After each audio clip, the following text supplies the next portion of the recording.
tasu.lspace پښتو سره یاست. نوري کیسې له sbs.com.au/pakhtosakhawauri.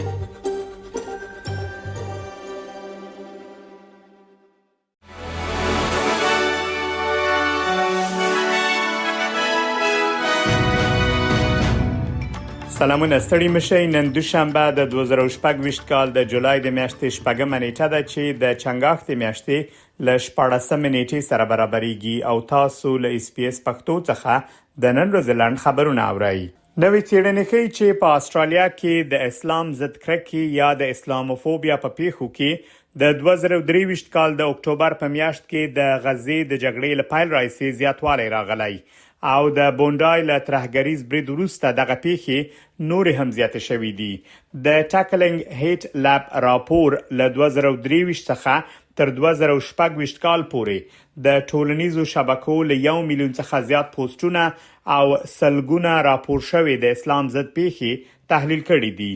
په راپور کې ویل شوی چې د 2023 کال د اکتوبر تر 1 مخکې په ورځ کې په اوسط ډول د اسلام ضد 18 پوسټونه کېدل، خو وروسته له هغې له 100 څخه زیات شوي او د بونډای له ترهګریز برید وروسته په یوه میاشت کې نږدې 1900 پوسټونو ته په ورځ کې رسیدلي دي. د استرالیا د اسلاموفوبیا د مخنیوي ځانګړي استازي آفتاب ملک یو کمپاین پیل کړی ترڅو خلک وهڅوي چې د داسې پیښو پیژندنه وکړي، راپور ورکړي او خبرګون وښيي او وایي چې ښه راپور ورکول به په ټول هیواد کې د اسلاموفوبیا روښان انځور جوړولو کې مرسته وکړي. استرالیا او فیجی د دفاعي او سیمه‌ایزو اړیکو د پیاوړتیا لپاره تاریخي امنیتي هوکړې لاسلیک کړې دي، په داسې حال کې چې کانبرا په آرام سمندر کې خپل تعامل لا پراخوي.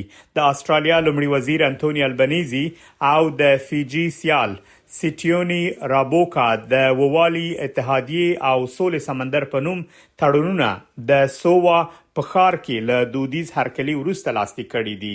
تر لاسلیک مخکې ښاغلي البنيزي له فیجی څخه د هرکلي مننه کړې او د دواړو هیوادونو ترمنځ نږدې اړیکې ستایلې دي.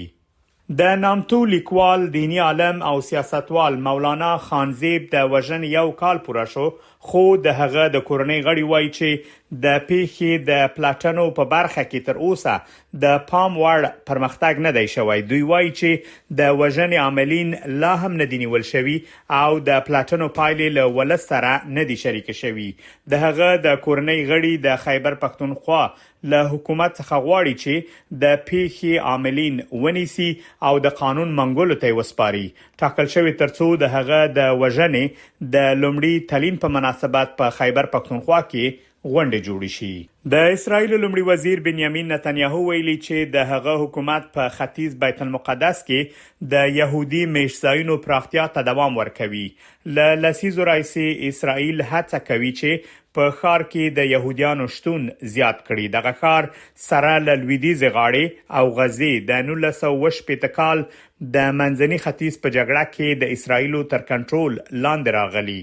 فلسطینیان غواړي د درې وړه سیمې د خپل راتلونکي خپلواک دولت لپاره لزان سره ولري. ملګری ملتونه او د نړیوال ټولنې ډیری هیوادونه د سیمې اشغال شوی غني. ښاغلي نتنیاهو په ختیځ بیت المقدس کې د اتاروت په سیمه کې د یو تاریخي مرکز د پرانستنې پر مهال ویلي چې نوې پراختیا به په دغه سیمه کې د اسرایلو کنټرول نور هم پیاوړی کړي.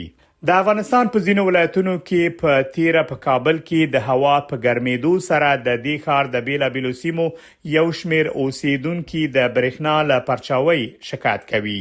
د کابل ښار دغه شمېر اوسیدونکو وایي چې د هوا په ګرمېدو سره په دغه ښار کې د برېښنا پرچاوي ډیر شوي او دوی په ورځني ژوند کې له غنو ننګونو سره مخ کړي دي.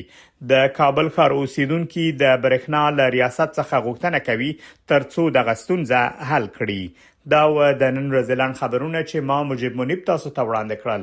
تر بیا ښه وخت ولرئ.